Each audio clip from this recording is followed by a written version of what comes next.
Carlos Velázquez. En su nombre, con su permisión, voy a abrir la conferencia de AIDLR de nuestros 70 años.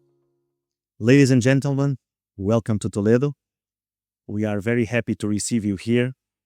My name is Paulo Macedo. I'm the Secretary General of AIDLR. And I would like to begin expressing my deepest gratitude to the city of Toledo for hosting us in this beautiful way. Not only in the honor room, but on the nicest streets we can see. All we can see here is culture, but it's also very welcoming, and we feel very humbled and at the same time privileged to be with you during this conference. I bring the greets and welcome to all participants in our conference. The new era in the human rights impacts on freedom of religion and belief. I would like to start pointing out that will be a bilingual ceremony, not only in the presentation, but also in the addressing. So if you need translation from Spanish to English or English to Spanish, there will be devices available for you at the back. Just sign to the people that we have working for you this morning so that you can receive them. We also call your attention to the program and to the earphones for translation that you have. The program I expect that you already have with you. And I would like to invite Rubén Guzmán, the Secretary General of AIDLR Spain, to join me this morning.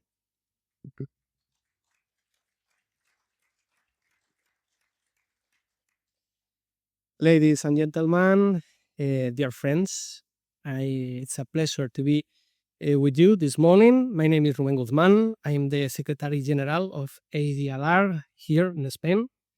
And as co-organizer and host of this conference, I'm glad to welcome all participants. I sincerely hope you to enjoy this event, this time very much. And I would also like to introduce Mr. Óscar López. He's the president of AIDLR Spain, who will be our first speaker. So, Mr. Óscar López, the floor is yours. Vamos a ir con un poquito de acento castizo, si os parece. Excelentísimo señor alcalde de Toledo, don Carlos Velázquez Romo, muchísimas gracias por estar con nosotros. Excelentísima señora representante de la Diputación Provincial de Toledo, muchísimas gracias por acompañarnos. Excelentísimo señor doctor Adama Dieng, presidente del Comité de Honor de la AIDLR y restantes miembros que aquí nos acompañáis. Señor doctor Barna Magyarosi, muchísimas gracias por estar con nosotros, presidente de AIDLR. Ilustrísima doctora Nazila Ghanea, relatora especial de las Naciones Unidas para la libertad de religión o de creencias. Distinguidos representantes diplomáticos y del mundo académico, de las instituciones internacionales y de la sociedad civil. Señoras y señores, queridos amigos y amigas de la libertad, es para mí un honor inmenso y una profunda alegría darles la bienvenida a Toledo. Bienvenidos a España. Permítanme comenzar con una imagen que llevo siempre en la memoria, habiendo vivido en esta ciudad. Cualquiera que haya caminado por las calles de esta ciudad, por sus cuestas estrechas, por sus plazas silenciosas, por sus templos que pertenecen a tradiciones distintas pero que comparten el mismo cielo. Al pasear por esta ciudad habrán sentido algo que va más allá de la historia. Toledo es una conversación que lleva siglos manteniéndose sin interrupción.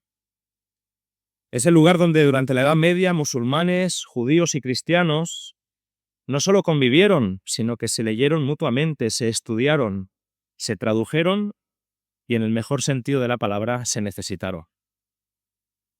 Existe una anécdota que me gusta recordar. Se cuenta que en la célebre escuela de traductores de Toledo en el siglo XII, un mismo manuscrito pasaba de mano en mano, del árabe al hebreo, del hebreo al latín, antes de llegar a los estudiosos de Europa. En este gesto sencillo y poderoso, hombres de credos distintos colaboraban para transmitir el conocimiento al mundo. No es que no hubiera diferencias, es que por encima de las diferencias existía el reconocimiento del otro como portador de verdad. Esto es lo que aspiramos a hacer aquí, esta semana. No borrar las diferencias, sino encontrarnos en lo que las trasciende, la defensa de la dignidad y la libertad de cada persona. La Asociación Internacional para la Defensa de la Libertad Religiosa lleva 80 años haciendo exactamente esto. Y el capítulo español de la AIDLR se enorgullece de haber contribuido a esa misión, reuniendo a académicos, juristas, parlamentarios, representantes de confesiones religiosas y de la sociedad civil en torno a un valor que no entiende de ideologías, el derecho de todo ser humano a creer, a no creer y a vivir en consecuencia. Hoy reconocemos y celebramos a dos de ellos de manera especial. Al profesor Alberto de la Era, eminente jurista y catedrático, que recibirá un premio de la AIDLR, y al profesor Jaime Rosell, quien acogió con entusiasmo la idea de esta conferencia y nos orientó con brillantez en su preparación.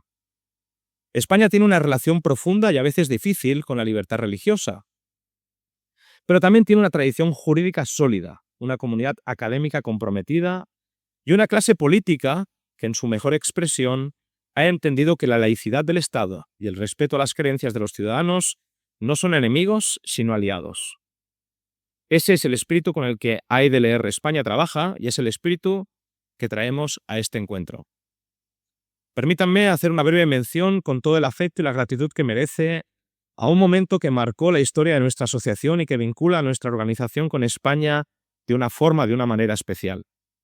Su Majestad, el rey Juan Carlos I, tuvo el gesto de reconocer la labor de don Maurice Bertafil, entonces secretario general de la AIDLR, en la defensa incansable de la libertad religiosa. Ese reconocimiento fue para muchos de nosotros una señal de que este trabajo importa, de que llega a los más altos niveles de la vida pública, de que los principios tienen resonancia en el mundo real. Hoy tenemos con nosotros a personas que representan lo mejor del compromiso internacional con estos valores. Gracias a todos de corazón por haber venido hasta aquí. Su presencia ya es un mensaje. Les deseo de todo corazón una conferencia fecunda, honesta y esperanzadora. Que las conversaciones de estos días les devuelvan a sus países y a sus instituciones con más certeza en los principios, más claridad en los desafíos y, sobre todo, más voluntad de actuar. Sean, una vez más, bienvenidos a Toledo. Sean bienvenidos a España. Y sean bienvenidos a esta comunidad de personas que creen en la libertad, que creen que la libertad no es un privilegio, sino un derecho. Muchas gracias.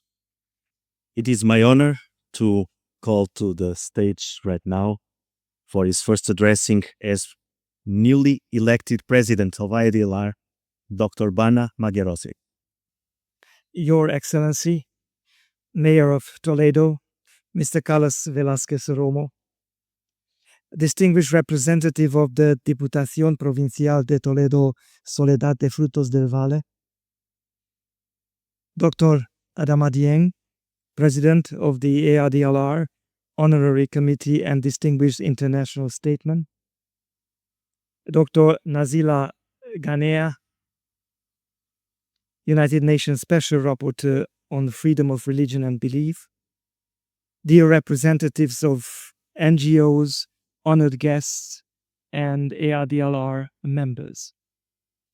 It is a privilege beyond words to stand in this room, in this city, on this occasion. The beautiful Sala Capitular of the Ayuntamiento de Toledo is clearly an honor host that has certainly heard many important deliberations over the centuries. We feel privileged to add our voice to the history of those conversations. Allow me to begin with gratitude to the city of Toledo and its mayor. Thank you for receiving us with such generosity and with such symbolic grace. Toledo didn't become a symbol of interreligious dialogue by accident. It became one because of the choices its people made across generations to privilege dialogue over exclusion, knowledge over fear, and coexistence over confrontation. By hosting this conference in the Ayuntamiento itself, the city of Toledo has sent a message that we receive with deep appreciation. That these questions still matter. That these values still belong at the heart of public life. To all our guest speakers, the scholars, legal experts,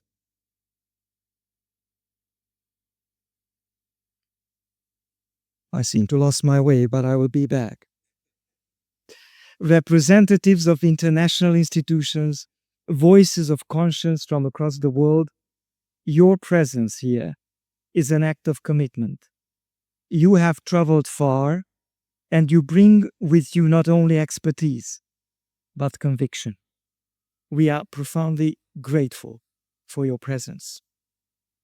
To the members of the AIDLR Honorary Committee, and to the members of the Expert Committee of Conscience and Liberty, your wisdom and dedication have shaped the intellectual and moral backbone of this organization.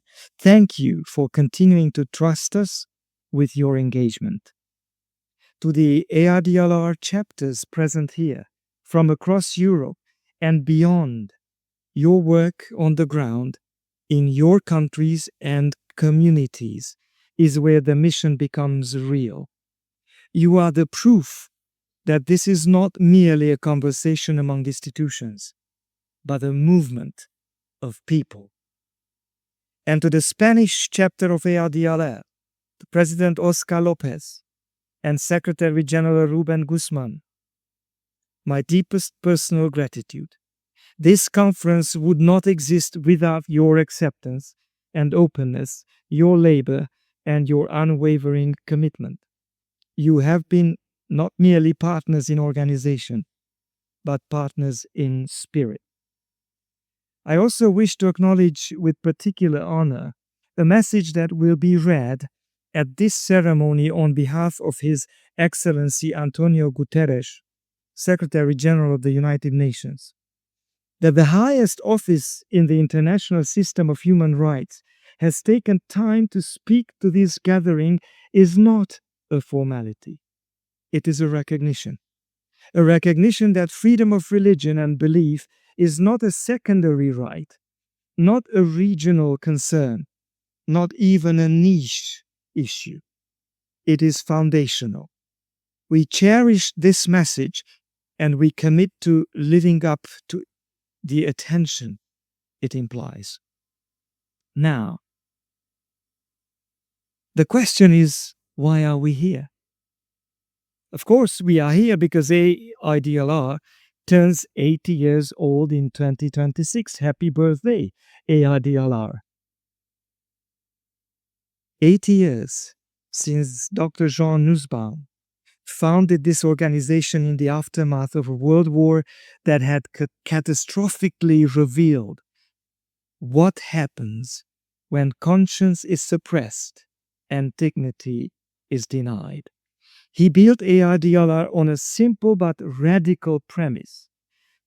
That is, freedom of religion and belief is not a concession by states to individuals, but a right that precedes states, a right rooted in the irreducible dignity of every human person.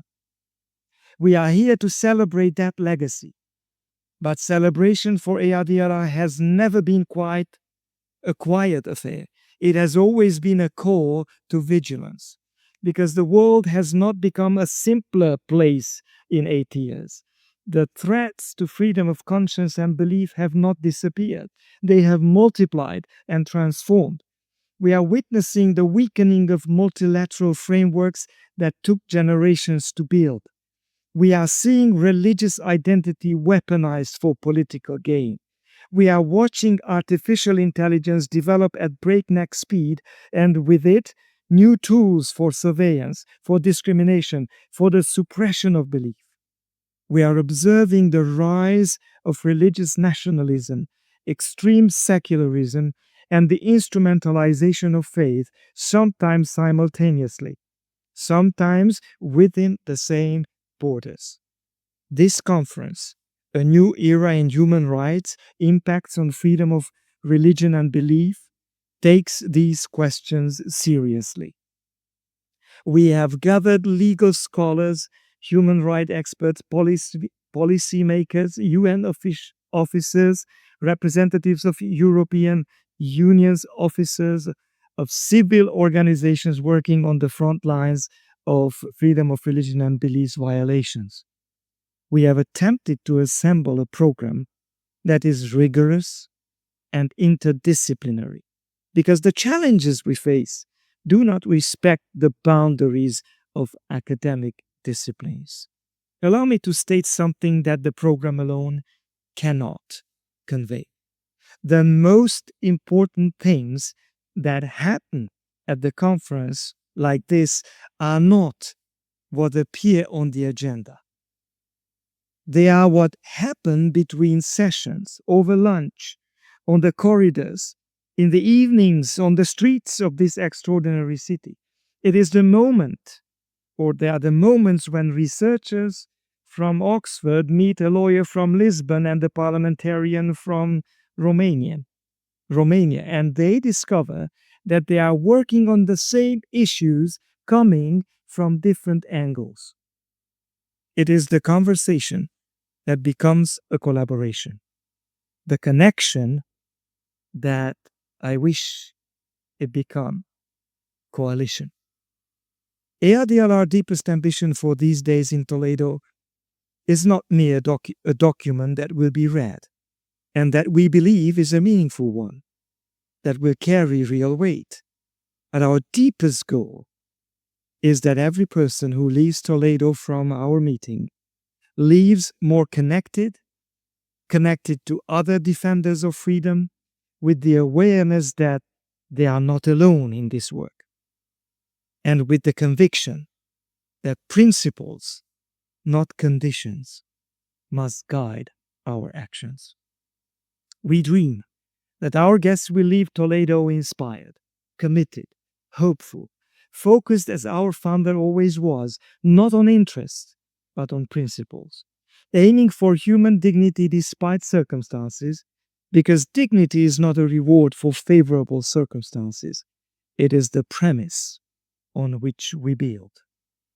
The organizing committee, to all who spent months of invisible work making these 3 days possible, to you, my colleague and friend, Paulo Macedo, Secretary General of AIDLR, these moments belong to you. To all partners, volunteers, and friends who believed in this project, you are part of what we are building. Toledo has been for centuries a reminder that the meeting of different minds and different faiths need not end in conflict. It can end in understanding. It can end in beauty. And it can end in a world made 1 degree freer and more humane. That is what we are here to do. Thank you. It's my honor to call to the floor and to introduce you Dr. Adama Dieng. He's the president of the Honorary Committee of the AIDLR, and he's current special envoy of the African Union for the Prevention of Genocide and commissioner of the Global Commission on Modern Slavery and Human Trafficking. Mr. Adama Dieng. Thanks. Muchas gracias. Excellencies, distinguished colleagues, dear friends, brothers and sisters in humanity. Assalamu alaikum wa rahmatullahi ta'ala wa barakatuh. It is a great honor to join you in the historic city of Toledo, a place that reminds us that coexistence between religion and cultures is not merely an aspiration for the future, but a reality that has shaped part of our shared human history. For centuries, Toledo stood as a remarkable meeting point of civilizations, where Jewish, Christian, and Muslim traditions encountered one another, debated, learned, and ultimately enriched the intellectual and cultural life of the city.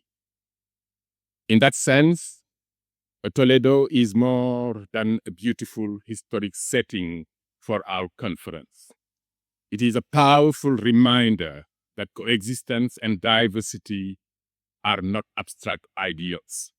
They are experiences that human societies have already known.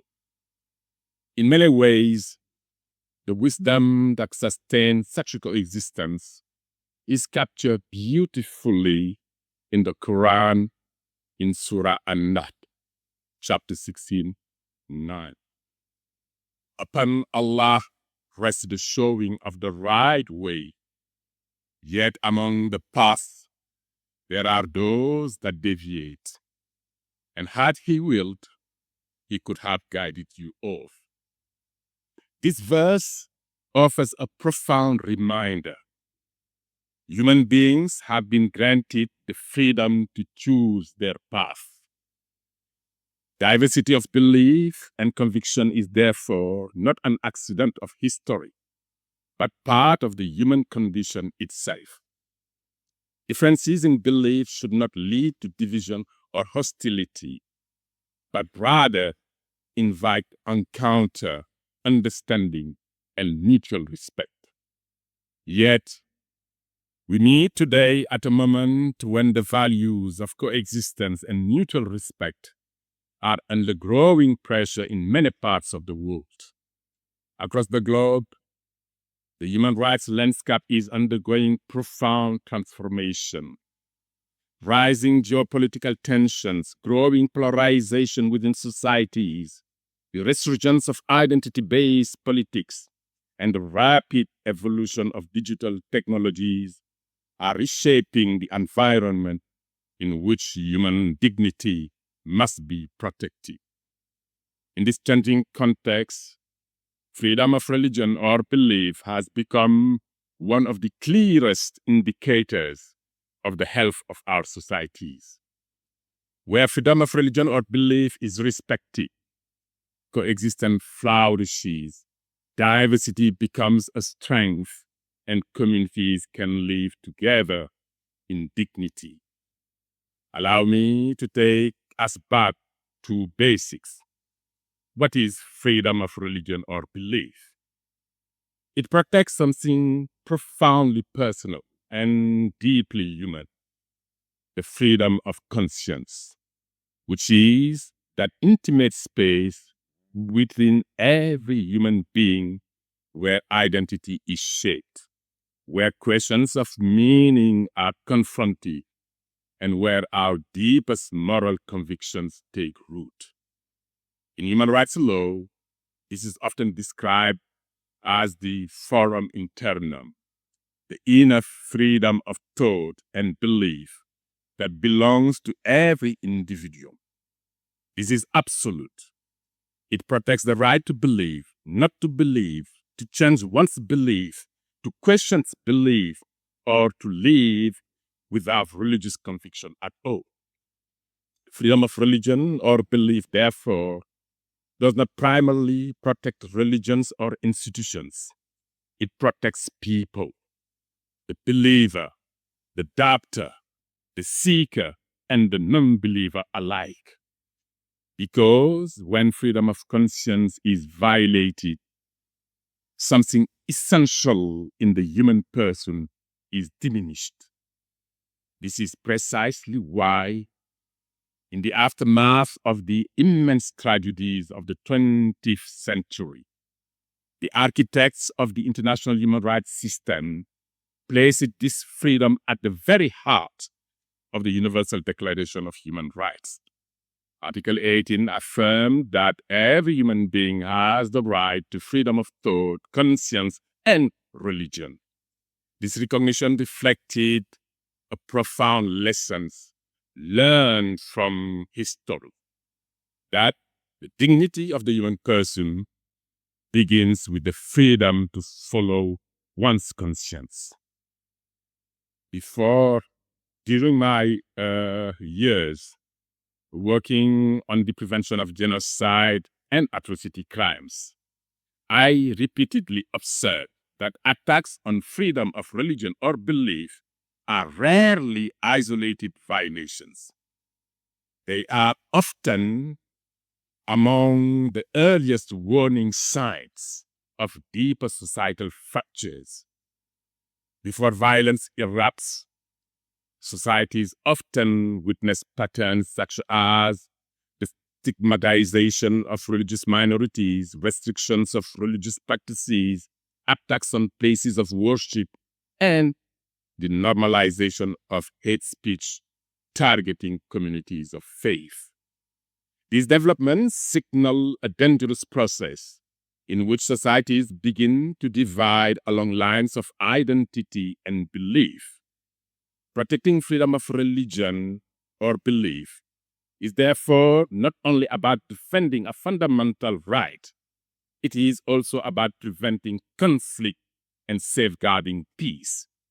It was precisely in response to these risks that, during my time at the United Nations, we worked with religious leaders from around the world to develop what has become known as the Phase Plan of Action for religious leaders and actors to prevent incitement to violence that could lead to atrocity crimes. This initiative recognized a fundamental truth. Religion can sometimes be manipulated to justify hatred and violence. But religious leaders themselves can also be among the most powerful voices against incitement and division. Yet today, those conditions of peaceful coexistence are under growing strain. One of the most troubling developments of our time is the instrumentalization of religion in political life. In many places today, religion is increasingly used to define who truly belongs to the nation. When this happens, people may begin to feel that citizenship depends on religious identity. Diversity, which should enrich societies and broaden our collective understanding of humanity, begins to be portrayed as something dangerous or destabilizing. The pluralism that once allowed communities or of different beliefs to live side by side in dignity becomes increasingly viewed with suspicion and sometimes even hostility. And those who belong to different faiths or to none are gradually portrayed as outsiders. This phenomenon of religious nationalism represents one of the most profound challenges to freedom of religion or belief today. Religion at its best calls us to compassion, humility, and the recognition of the dignity of others. History offers powerful examples of this principle. When the Muslim leader Umar ibn al-Khattab entered Jerusalem in the 7th century, he was invited to pray inside the Church of the Holy Sepulchre. He respectfully declined and chose instead to pray outside, explaining that he feared future generations might claim the church as a mosque if he prayed within its walls. His decision was not about power. It was about protecting the freedom of another community to worship in its own sacred space. It reminds us that true faith does not seek to dominate others.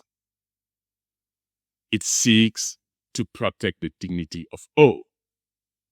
Today, however, the protection of dignity and freedom of conscience is no longer challenged only in physical spaces. It is increasingly shaped by the digital technologies that structure our societies and influence how information is created, shared, and control. Artificial intelligence and digital technologies are rapidly transforming how people communicate, how communities organize themselves, and even how religious life is experienced. Artificial intelligence is increasingly shaping the landscape of freedom of religion of belief in what many experts now describe as a double-edged reality. On one hand, AI is expanding access to faith for millions of people. In an environment where religious communities face restriction or geographical isolation, digital technologies have opened new pathways for participation.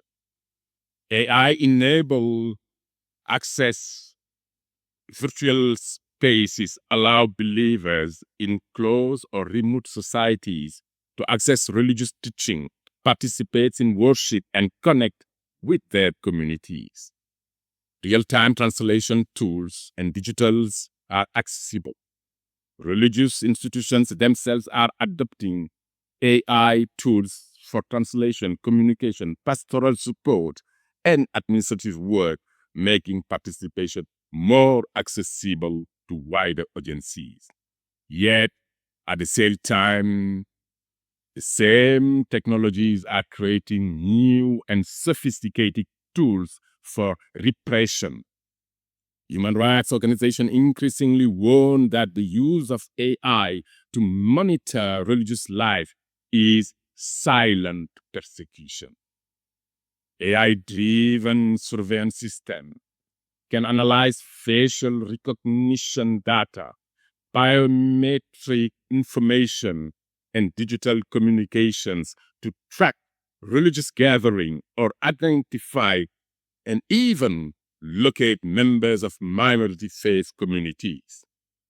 Detective policing tools can scan text, audio, and video to detect expression of religious identity that authorities may classify as security threats.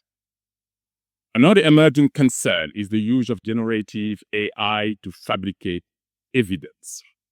Deepfake videos or manipulated audio recordings of religious leaders have already been documented, raising the risk that fabricated accusation could trigger prosecution, imprisonment, or even mob violence and conflict before the truth can be verified.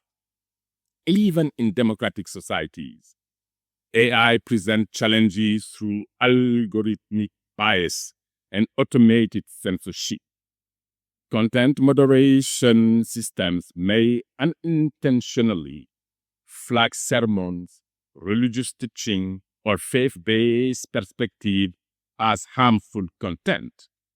Researchers have also warned that some AI systems reflect the biases of their training data, occasionally portraying minority faith traditions in inaccurate or stigmatizing ways. At the same time, I'm learning of a curious new development that has emerged where some groups are beginning to treat advanced artificial intelligence itself as a form of spiritual authority, illustrating how rapidly technology is reshaping the relationship between humanity, belief, and meaning. Together, these developments illustrate a central dilemma of our time. The same technology that can expand access to faith can also be used to control or suppress it. And yet technology can be part of the solution. Digital tools have helped document attacks on places of worship, expose patterns of discrimination, and enable civil society organizations to respond more rapidly to violations. AI is now being explored to identify early warning signs of hate speech and incitement that could lead to violence against religious communities. Technology must remain a tool in the service of humanity, never a force that determines the fate of humanity itself. brothers and sisters in humanity, the themes that bring us together here, the state of freedom of religion or belief, the crisis of multilateralism, the rise of religious nationalism, and the implication of artificial intelligence are not abstract questions. They are defining challenges of our time. How we respond to them will shape not only the future of human rights, but the kind of societies we leave to the next generation. In the age of extraordinary technological power, we must remain firmly anchored in one fundamental principle. No machine and no system of surveillance can replace the human conscience. Protecting that conscience and the freedom to follow it remains one of the most important responsibilities of our time. Let us ensure that in this new era, human dignity and freedom of conscience remain at the very heart of our shared future. I wish you fruitful discussions, courageous thinking, and meaningful dialogue. May the spirit of Toledo, its legacy of encounter and coexistence, guide your reflections in the days ahead. Allow me also to seize this opportunity to wish to AIDLR happy birthday. Muchas gracias. Thank you very much, Dr. Dieng. Ahora en español, no quiero que nadie piense que soy británico, quizás. Agradecemos la presencia con nosotros de la representante oficial de la Diputación Provincial de Toledo. Ella es la delegada de Finanzas y Presupuestos, si me equivoco, pero corriges, doña Soledad de Frutos del Valle. Pero antes de disfrutar de unas palabras por tu parte, nos gustaría pedirle al doctor Rubén Abreu, es el vicepresidente de AIDLR, que en nuestro nombre pueda entregarte estoy tuteando, me disculpas, un recuerdo de nuestra visita a este lugar. Gracias. Yo creo que vienen mejor preparados los de la tablet que con el papel. Perdonadme si me pierdo, pero no ha dado tiempo a mucho más. Muchísimas gracias por este magnífico detalle. Y ante todo, buenos días a todas las autoridades, estimado alcalde de Toledo. No sé si se oye bien o he tocado algo. Representantes institucionales, miembros de la Asociación Internacional para la Defensa de la Libertad Religiosas, queridos participantes.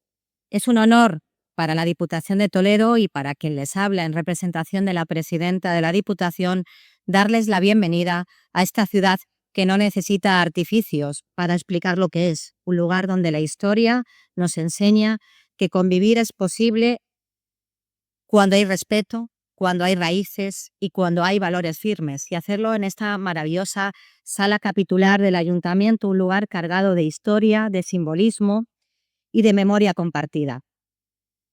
Toledo no es solamente un marco incomparable, es un símbolo, un recordatorio de que la diversidad no tiene por qué ser conflicto y de que las sociedades más fuertes no son las que diluyen sus principios, sino son las que los sostienen con claridad y sin complejos.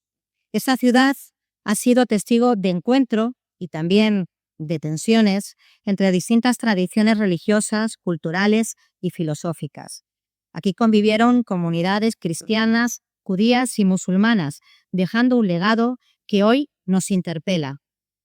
Toledo nos enseña que la convivencia es una construcción frágil, que requiere compromiso, respeto y voluntad política.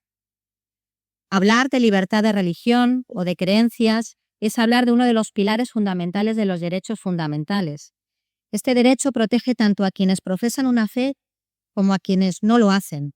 Garantiza la posibilidad de creer, de cambiar de creencia, de manifestarla individual o colectivamente, en público o en privado.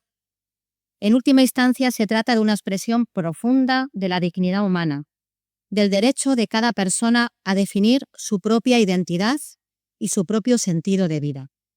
Sin embargo, nos encontramos en un momento de cambio.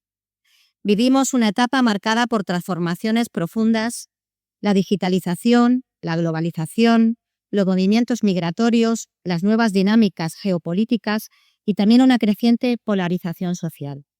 Todo ello configura un contexto en el que los derechos humanos, lejos de estar plenamente consolidados, deben ser constantemente defendidos y reinterpretados. Vivimos tiempos difíciles, tiempos de incertidumbre. Hemos atravesado una pandemia que alteró nuestras vidas.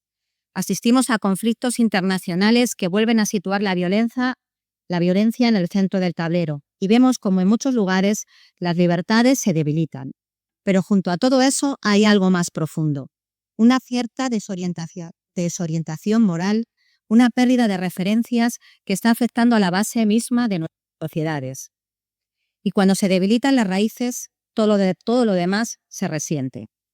La libertad de religión o de creencias no es un derecho accesorio, no es un elemento decorativo dentro del catálogo de derechos humanos, es uno de sus pilares, porque habla de la conciencia, de lo más íntimo de la persona, de su capacidad de buscar sentido, de creer, de vivir conforme a sus convicciones. Cuando esa libertad se respeta, la sociedad respira. Cuando se limita o se ridiculiza, se empieza a fracturar. Hoy vemos con preocupación cómo en distintos puntos del mundo se persigue a quienes profesan una fe, cómo se margina a comunidades enteras por sus creencias o cómo se intenta relegar la religión al ámbito estrictamente privado como si fuera algo incómodo, algo que hubiera que esconder. Pero también vemos, y esto es importante decirlo con claridad, cómo en nuestras propias sociedades occidentales se abre paso una visión que en nombre de una malentendida neutralidad acaba siendo profundamente excluyente. Se confunde la libertad con la negación de las tradiciones. Se confunde el respeto con la imposición de una uniformidad que no respeta a quienes piensan distinto. Y eso es un error. La verdadera libertad no consiste en borrar las diferencias, sino en permitir que convivan. No consiste en arrinconar las creencias, sino en garantizar que puedan expresarse con naturalidad, con respeto y sin miedo. Europa y España en particular no se puede entender sin sus raíces. Se han configurado siglos de historias, de pensamiento, de cultura, donde la dimensión espiritual ha tenido un papel esencial. Negarlo no nos hace más libres, nos hace más frágiles. Por eso, cuando hablamos de una nueva era en los derechos humanos, debemos preguntarnos si estamos avanzando o si en algunos aspectos estamos retrocediendo. Si estamos ampliando libertades o si por el contrario estamos generando nuevas formas de exclusión más sutiles, pero igual de preocupantes. A esto se suman los desafíos tecnológicos, la inteligencia artificial, la digitalización, los sistemas de vigilancia, herramientas que pueden ser útiles, pero que también pueden convertirse en instrumentos de control si no se manejan con criterios éticos claros. La libertad de conciencia no puede quedar a merced de algoritmos ni de decisiones opacas. Aquí es donde hace falta responsabilidad política, responsabilidad institucional y también responsabilidad social. Pero sería incompleto hablar solamente de riesgos.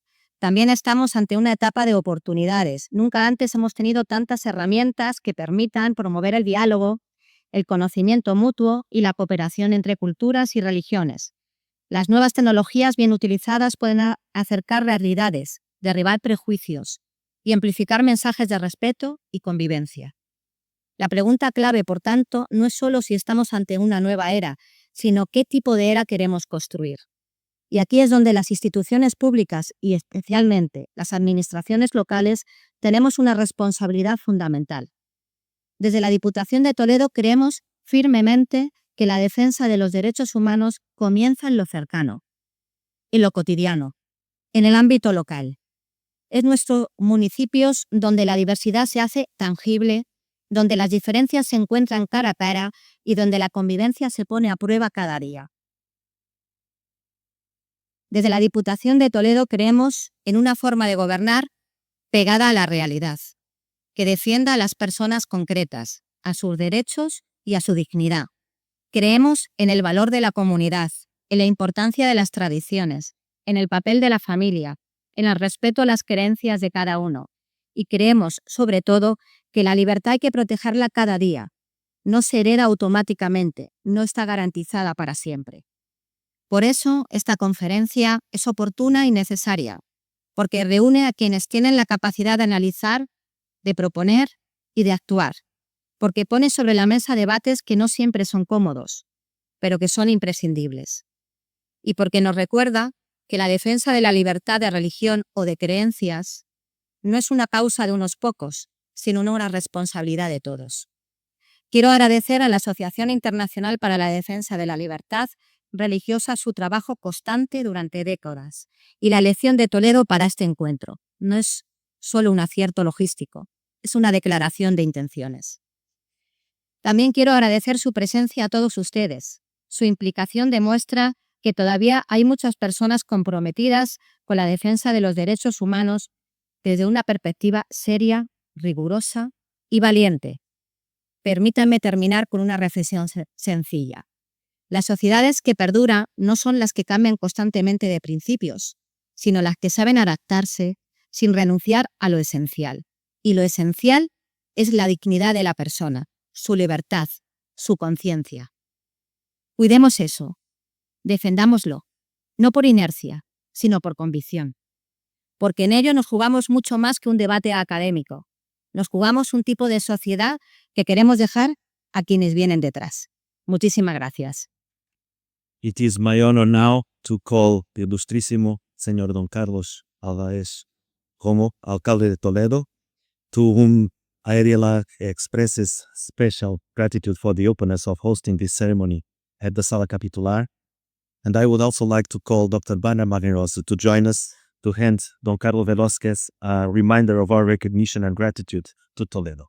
Thank you.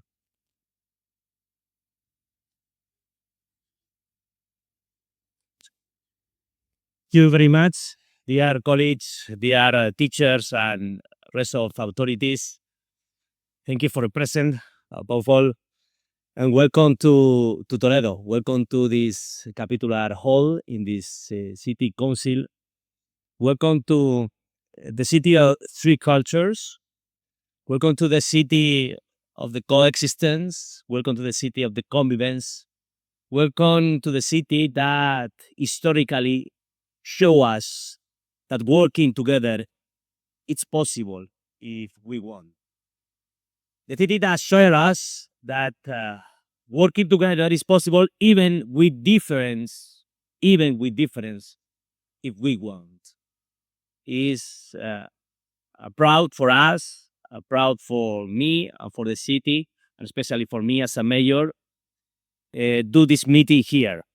Happy birthday as well for these 80 years. This year we celebrate as well in Toledo a very important birthday, the birthday of the Cathedral of Toledo, the symbol of the Catholicism here in Spain. 800 years. 800 years. And you, 80 years. Similar. 1-0, the difference. Now I'm going to continue in Spanish. El artículo 18 de la Declaración Universal de los Derechos Humanos garantiza el derecho a la libertad religiosa de todas las personas. Sin embargo, casi el 65% de la población mundial vive en países donde no está garantizado ese derecho. Por eso es importante este encuentro. Por eso es importante esta conferencia. Y por eso es importante que nos comprometamos, y yo agradezco mucho su compromiso de estar hoy aquí en la ciudad de Toledo. La ciudad de Toledo, ha sido testigo de innumerables acontecimientos que muestran que la libertad religiosa es positiva. Hasta el punto que en plena Baja Edad Media, en el año 589, no había finalizado el siglo VI, los visigodos estaban en España, una España hispano-romana todavía en aquellos momentos. Pues aquí, en la ciudad también de los concilios, la palabra concilio tiene mucho que ver con lo que hoy estamos hablando, Esta es la ciudad de los concilios. En el tercer concilio de Toledo, un rey, el rey visigodo Recaredo, abjuró del arrianismo y se hizo católico. Es decir, cambió de religión. Decía Donoso Cortés, esto podría ser una herejía, pero decía Donoso Cortés cuando clamaba por la unidad, no por el mero hecho de estar juntos, sino estemos unidos para hacer algo juntos. Si en el año 589 un rey que no tenía la obligación de cambiar de religión lo hizo precisamente para hacer algo juntos, para unificar al reino hispano-romano y unió por primera vez a toda la península ibérica bajo un gobierno y bajo una misma religión. Es decir, utilizó una religión para estar juntos. Y él utilizó ya, no existía ese derecho a la libertad religiosa, pero de hecho lo hizo. ¿Para qué? Para hacer algo juntos. Posteriormente, la Escuela de Traductores, impulsada y puesta en marcha por el rey toledano Alfonso X el Sabio, un rey guerrero y un rey sabio, demostró, y ya se ha dicho aquí en varias intervenciones, que es posible, gracias al conocimiento, superar las barreras, superar las dificultades, y si queremos y tenemos la determinación y la voluntad de trabajar juntos, prosperar juntos. Y vaya si lo consiguieron. Porque gracias a esa traducción de textos, que ya se ha comentado aquí, gracias a esa voluntad de entendimiento entre personas que pensaban distinto, que rezaban distinto, que podían querer cosas distintas incluso, pues pasamos de la oscuridad de la Edad Media a la luz del Renacimiento. Esto también pasó aquí en Toledo. Por eso creo que es un acierto celebrar el 80 aniversario, el 80 cumpleaños de esta Asociación Internacional para la Defensa de los Derechos Religiosos en la ciudad de Toledo. Yo espero que durante estos 3 días la luz de Toledo les pueda iluminar para alcanzar los importantes retos que se plantean en cada una de las jornadas. Espero que Toledo les pueda ayudar a seguir avanzando en garantizar ese derecho que está reconocido en el artículo 18 de la Declaración Internacional de los Derechos Humanos. Y quiero terminarme sumándome a ese deseo con unas reflexiones del Papa que decía que con la guerra todos pierden, con la paz todos ganan. Hoy lo estamos viendo perfectamente. Con las guerras todos perdemos. El que ataca, el que recibe el ataque y el que mira como espectador al que ataca y al que recibe el ataque. Hoy lo estamos viendo.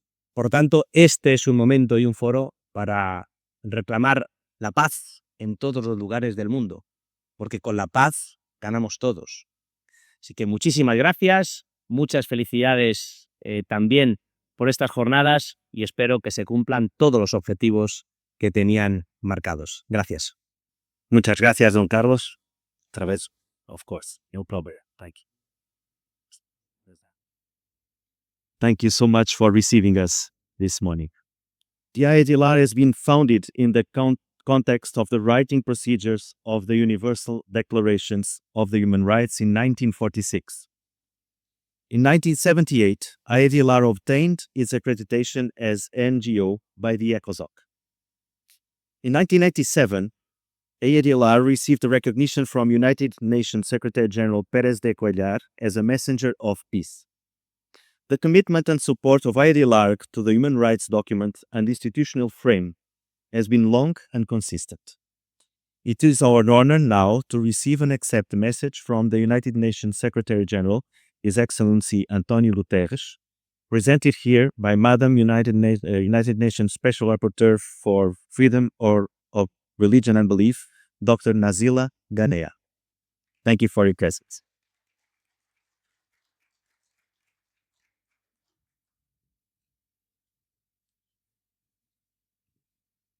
I'm pleased to send my warm greetings to all those taking part in the Conscience and Liberty 2026 conference and extend my congratulations to the International Association for the Defense of Religious Liberty on its 80th anniversary. Freedom of thought, conscience, religion, and belief is a cornerstone of human dignity and a litmus test. Where this freedom is respected, diversity can flourish. Where it is suppressed, fear, exclusion, and violence too often follow. Today, this fundamental freedom faces mounting pressure. We see it manifested in many ways. Belief being manipulated to incite hostility, religious groups being targeted in the name of identity or security, and digital surveillance and artificial intelligence being deployed without sufficient safeguards for human rights. These challenges require a renewed commitment to multilateralism, international law, and dialogue across differences. They require defending the equal rights of all people, believers and non-believers alike. Thank you once again for your commitment and best wishes for a successful conference. Together, let us keep working to reaffirm inclusion, pluralism, understanding, and solidarity as guiding principles for a more just and peaceful world.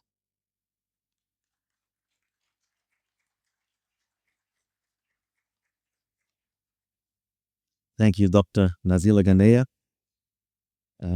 Last year, here in Toledo, AIDLR invited and assembled a small group, I may say, of experts to discuss the main topics and the overall program of the conference that we are beginning today.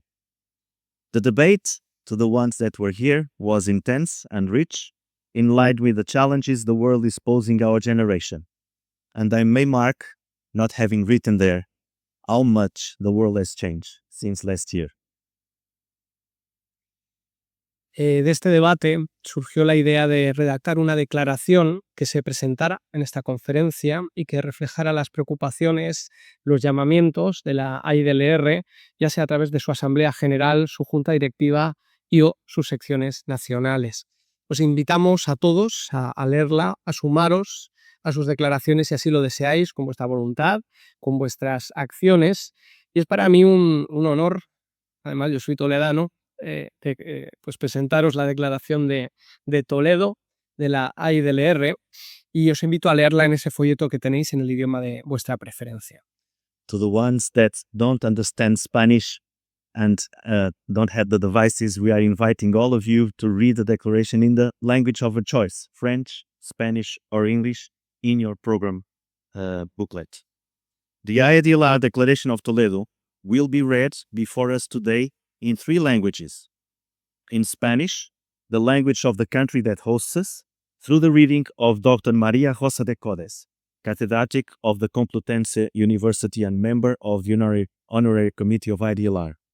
In French, the founding language of AIDLR, by Secretary General Francesca Evangelisti from AIDLR Italy. And in English, by Secretary General Rainer Schwab from AIDLR Austria. And I invite the 3 of them to please join me at the floor so that you can have the reading. Declaration of Toledo 2026, AIDLR Statement of Rising Challenges to Freedom of Conscience, Belief and Religious. Considerando que el mundo enfrenta desafíos existenciales que requieren transformaciones profundas para garantizar la promoción y protección de todos los derechos humanos, incluida la libertad de religión y de creencia, constatamos con consternación el debilitamiento del derecho internacional y de los compromisos multilaterales. El auge mutuamente agravante del nacionalismo religioso extremo, del secularismo agresivo y de la creciente politización de la religión.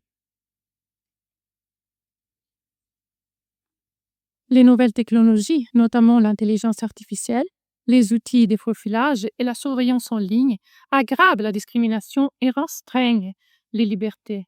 Parallèlement, les conflits armés, les troubles sociaux, les migrations massives et les déplacements liés au changement climatique attisent les tensions, détériorent les relations entre les peuples et les communautés et conduisent fréquemment à des violations des libertés des religions et des convictions.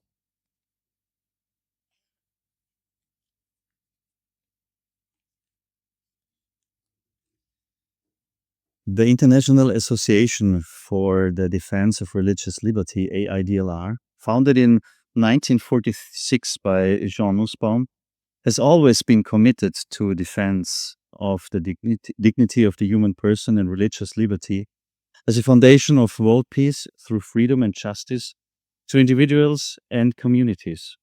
Relying on its declaration of principles and prompted by the Universal Declaration of Human Rights, in particular Articles 18 and 19, AIDLR reaffirms its mission and responsibility to act in defense of freedom of thought, conscience, religion, belief, opinion, and expression.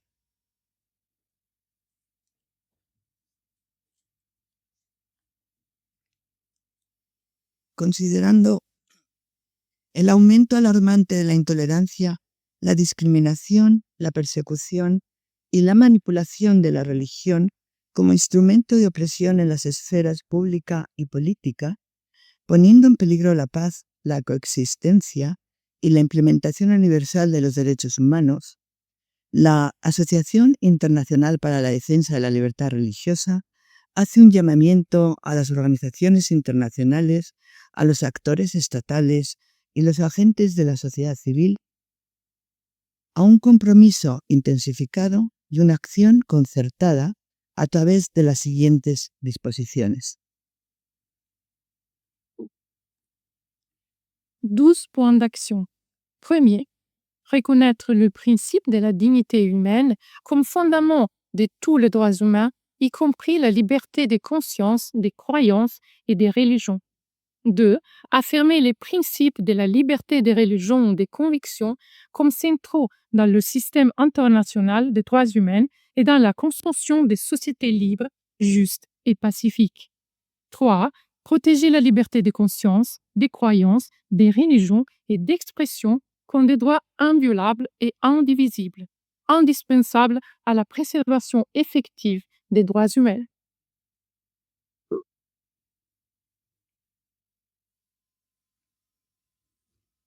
Number 4, enhance commitment to international law, calling to states and institutions to uphold foundational documents, particularly Articles 18 and 19 of the Universal Declaration of Human Rights. Number 5, promote a multilateralist approach, endorsing the function and authority of international institutions to defend peace, security, and human rights, and stand against unilateral actions weakening the protection of freedom. Number 6, prevent, condemn, and react against all discrimination, persecution, intolerance, and violence on grounds of religion or belief wherever it occurs.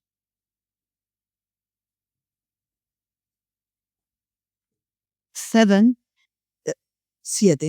Instar a los movimientos de diálogo interreligioso a privilegiar y potenciar la libertad de conciencia, de creencia y de religión como garantía del respeto a la libertad de elección de cada individuo de adoptar, cambiar, abandonar o mantener su religión o creencia, constituyendo así la base de un diálogo y una cooperación auténticos.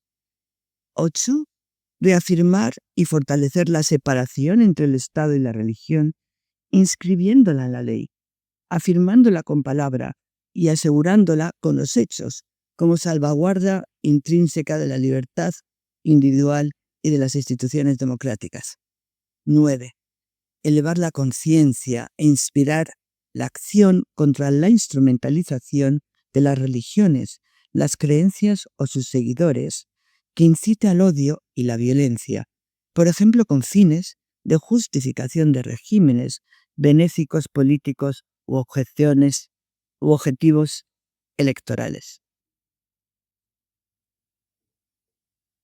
10. Faire face aux dangers de l'exclusivisme religieux, de l'ethnicisme et du nationalisme sur les droits liés à la citoyenneté, dans la mesure où ces phénomènes mettent en péril la liberté individuelle, sapent le pluralisme, nourrissent l'exclusion et menacent les droits des minorités. 11. Veiller à ce que le développement et le déploiement de l'intelligence artificielle respectent les valeurs de la liberté des religions et des convictions, en évitant toute technologie ou tout système qui discrimine, espionne, manipule la liberté des pensées et des croyances, disséminer des discours de haine ou viole les droits individuels et communautaires. 12. Promouvoir l'éducation, l'apprentissage entre pairs, l'esprit critique et une culture de bienveillance comme moyen de soutenir la liberté, la paix et la sécurité en construisant des atmosphères de respect mutuel et de solidarité sociale.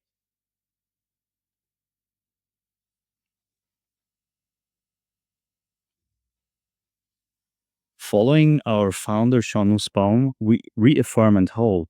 We don't stand for interests, we stand for principles. Thank you for the reading. The real challenge is that all of us can continue to live up to the statement that we have just heard, and especially also that we can continue in the path of our principles. Rubén, I invite you to come and to present a very special moment, an historical moment for us too. La ceremonia inaugural es tanto el momento de dar inicio a los trabajos de esta conferencia como de celebrar el 80 aniversario de AIDLR. Nos encontramos en la era audiovisual, disponemos de nuevas y de sorprendentes tecnologías que nos permiten acercarnos más a los acontecimientos del pasado. Hoy tenemos la oportunidad de recordar e incluso de revivir los inicios y los momentos más significativos de nuestra asociación, con el estreno de un documental producido por Hope Media Europe en la persona de Marcelo Ziegler.